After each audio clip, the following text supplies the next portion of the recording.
So, there you have it. Year number 1, just about done and dusted.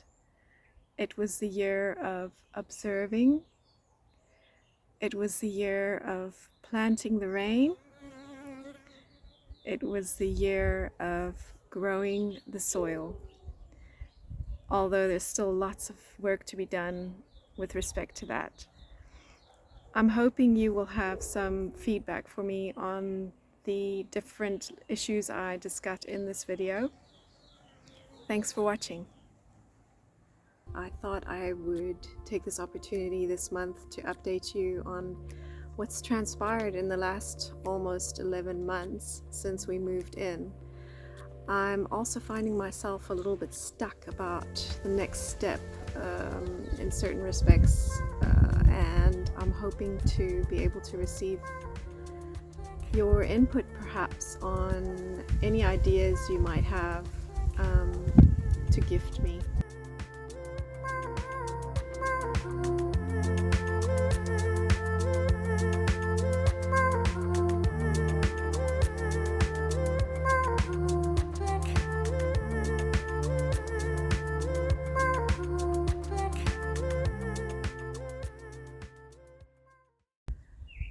So we're reaching the middle stage of summer, and we get super hot, dry summers here in the Western Cape of South Africa. So everything is very dry. Please bear that in mind. And this side of the garden is the indigenous fynbos medicinal plant garden that I have planned. And so far I've established beds, and I've done a lot of wood chipping, mulching as much as I can, everywhere I can, but it's so difficult because I've got a tiny little wood chipper and not a lot of free time. So I haven't yet been able to collect enough mulch to cover everything that I need to cover.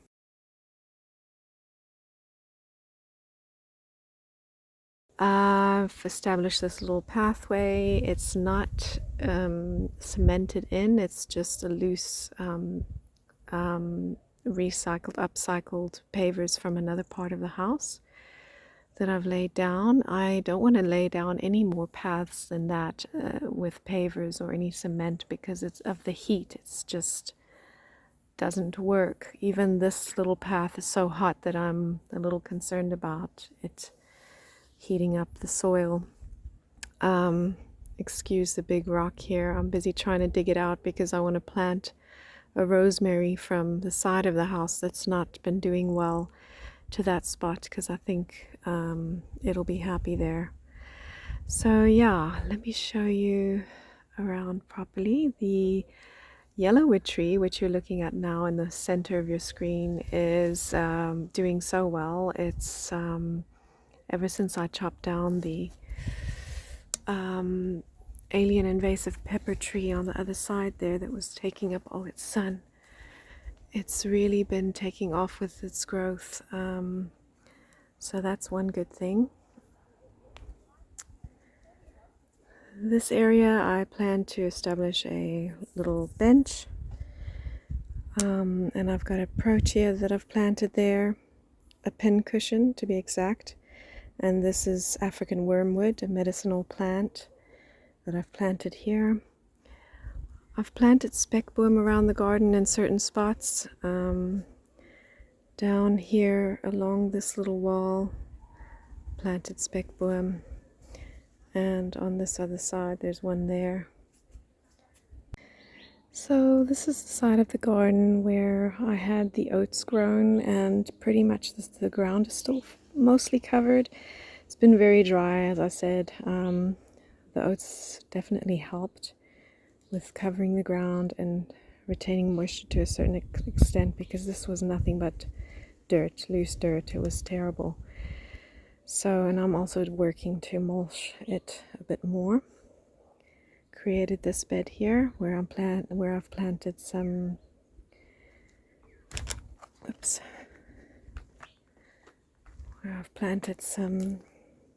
lavender, which I got from a neighbor, and some lemon verbena, which I'm loving. and it's loving its spot as well. I've got a protea here that I'm hoping will grow nice and big with some other indigenous odds and ends. And here I have, I'll put it on the screen, it's a bush that I really love, also indigenous, and some other few bits and bobs, lots of pelargoniums, nutmeg pelargonium, peppermint pelargonium, this pelargonium. I've added a couple of speckboom, and then we planted the little wheelbarrow, which turned out quite nice. Made 2 beds up here. This is where my vechies are, and I've just planted a nice big fennel there that will hopefully get nice and big. And there's another bed on this side, which I've planted another African wormwood and some stinky plants, one of my favorites. Up here it's still a little bit of a mess. I've got some Pelargonium citronellum here, another one down at the bottom. These are pine stumps that I got from the local wood guy that only deals with alien invasive wood. He's also going to organize me some more wood chips because I just am not getting enough. I've planted wild garlic all along the front of this bed as well, and there's pelargoniums in this patch and some confetti bush here, there. I can't remember the name of that now, and an umpepo. So that's what's happening in this bed.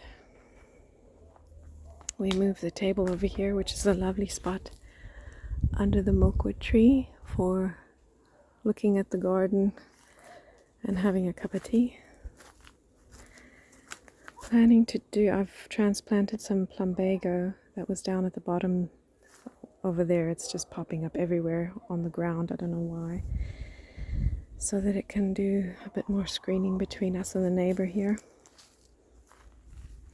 You'll notice the beds I've laid, I tried my best to do it on contour, and this is like a flat spot where the water would collect. Just from reading the land, I noticed that. Again, the paver edging is kind of temporary. It's just for me to work out the next step and to try and keep water in.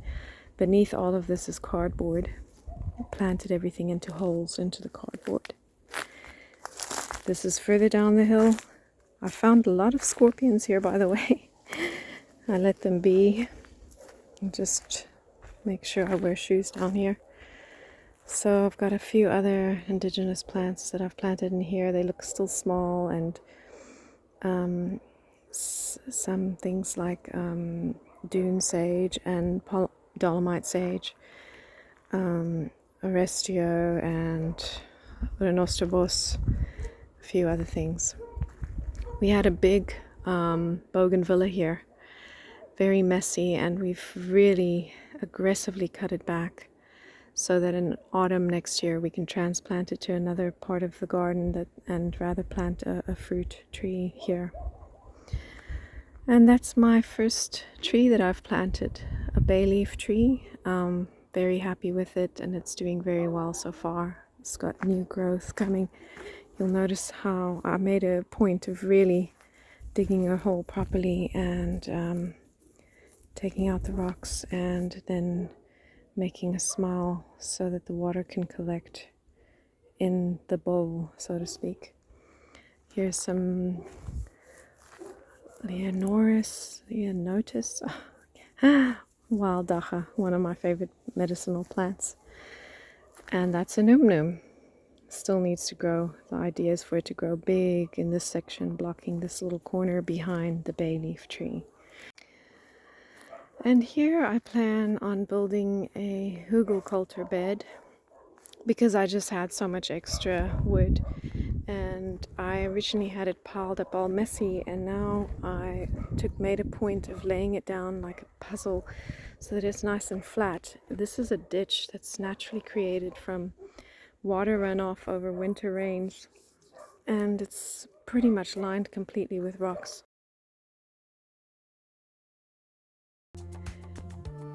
So I wanted to share kind of how over time I witnessed how the water would run down the hill and where it would collect, and it would literally run down kind of down here, and then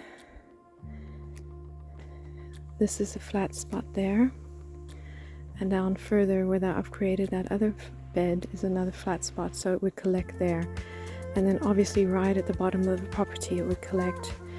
And over the years of winter rains, the soil's super rocky and loose, sandy, and over the years the rocks migrated in the soil down the hill and created this rocky ditch, which I've decided I'm not going to dig out all the rocks. I'm going to leave it exactly as it is. This is how the land actually and the elements and everything work together to make the land like this. So you can see how it kind of goes down. So excess water goes down here where I'm planting trees. This is a little bit raised, but still has a ditch right across here, which I'm going to make the hugelkultur bed once I have spare soil, which I don't have right now. Maybe once I start planting the other fruit trees, which might only be next autumn, I will have some spare soil to top this off and then grow a cover crop on it to start with, just to keep it sort of in place. So yeah, as for the spaces between the beds, the ground, I might again have to plant some cover crop for next winter, autumn, because it didn't get completely covered with the oats. I didn't plant enough, so I think down at the bottom here I might grow oats again, but I will mow it down before it grows tall. Then it will be sort of like grass, a quick, easy grass to keep the land covered and moist. Here we have this famous Brazilian pepper that we chopped down. This is a real problematic invasive species that doesn't die no matter what you do, even if you chop it down. I'd have to spend something like 6,000 Rand to get people to come and remove it, and it would take a hell of an effort. And even then, they've said that they've removed trees from the root ball and it still comes back because it tends to move its roots all around the garden, and I've already found many things popping up, which I'll show you an example of here now. So here you can see it's already a huge root that I'm now pulling out. Look at how far that's going. I mean, the tree is way over there on the other side. It's pretty much everywhere in the garden. But if I keep doing this, hopefully I can keep it under wraps. And as you can see, every time it's sprouting, I also try and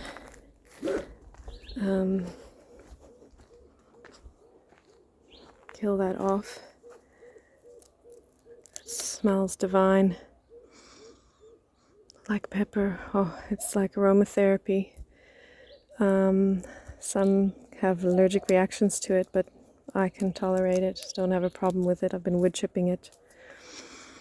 Oh, I love it. And then this little bed on this side, where the wild plum tree is, I'm going to be trimming it a bit. And this salvia, I'm just using it for material as well, for regenerating the earth, the green material. It's nice, soft, big leaves. I've already taken quite a few of them out there everywhere, and I will slowly get rid of all of them, but they're good to have at least one in the garden for material. They pop up everywhere, so I'm not going to have a problem if I chop each one down.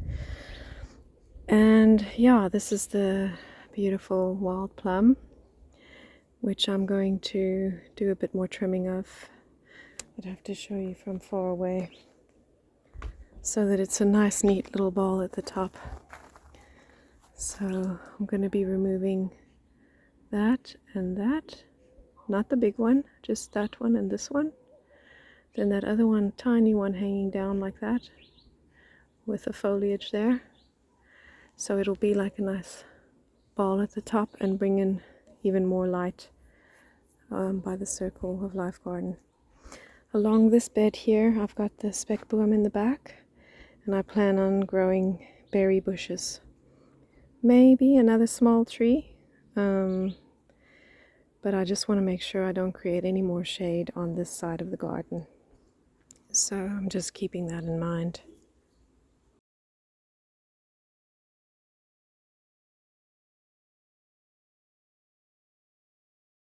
This patch of land here, it gets in summer sun mostly in the whole section. I've just sort of demarcated the area into a circle, and I'm calling it the Circle of Life garden, where I plan to hopefully in next year plant some food here.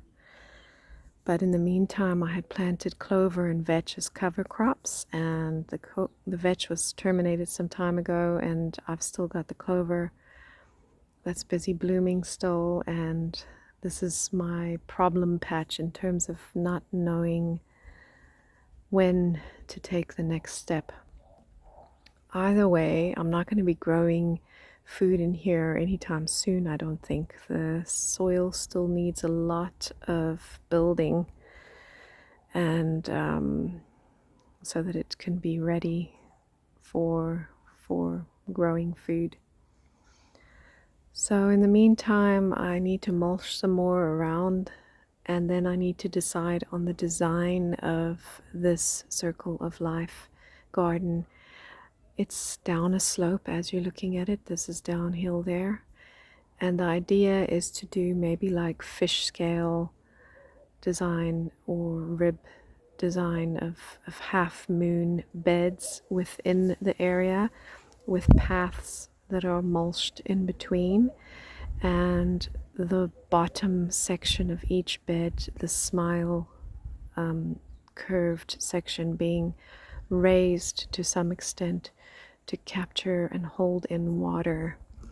So that's a preliminary idea, but I'm trying to avoid the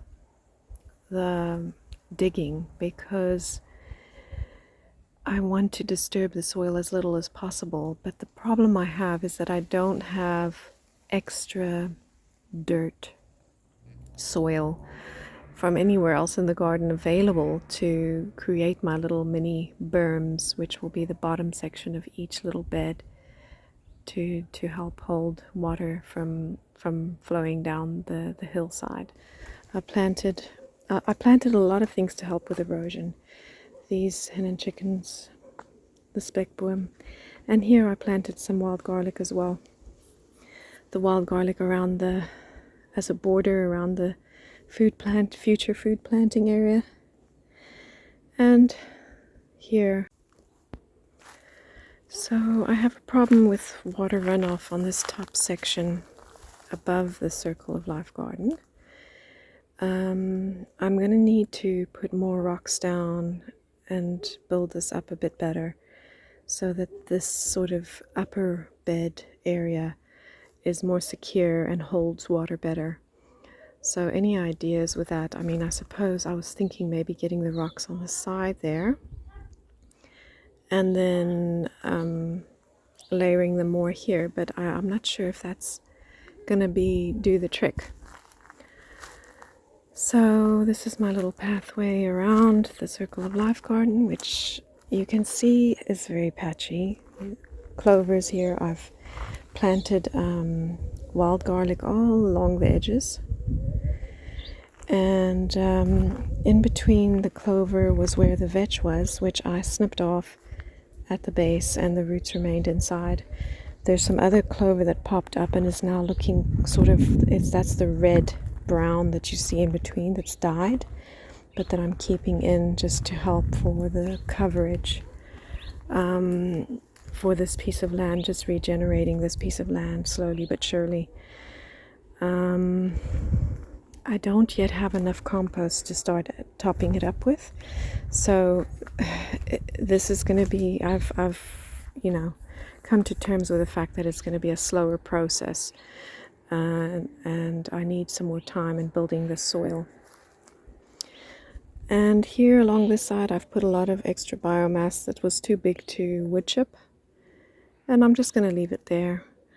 This little tree I've discovered is non-indigenous. It's a New Zealand tree. I'm not so sure of the status of how invasive it is. I don't think it's very invasive, but I do want to replace it maybe with a Kai apple tree, maybe another one on the other side of this big pepper, Brazilian pepper, which we're not chopping down. We've just trimmed quite excessively to allow more light in the area.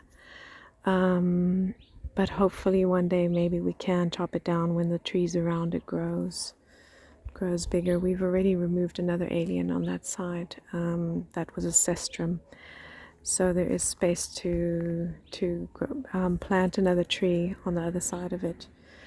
Then here we've got also not a native tree, but one of my favorites. It's a lily-pilly berry tree, very healthy, and that's not going anywhere. Great for screening, and I do make use of the fruit. I dry it, I make preserves, and yeah, it's just, or eat them fresh. It's just a great addition to smoothies and things like that. Down here I've got an issue because I've got this drainage, stormwater drainage chamber underground, and it's gotten before blocked with roots. There was a big cestrum here that we took out, a tree, alien invasive, and I'm wanting to grow fruit trees along the bottom here, but I'm not sure how close I can get to this drain, so I need to do some investigating here. And then, of course, the hedge is an Australian tea tree, which is alien invasive as well. Recently chopped the top off and then used the biomass collected from that to wood chip. I'm gonna be just monitoring it and maintaining it and managing it, not removing it yet. I also need to decide what to do with the ivy that's taking over. Maybe just allow it to be and see what survives, and slowly but surely, with planting trees in front, they can eventually take over the screening, and then I'll be able to chop more of these branches off to use as borders for beds or firewood or whatever else.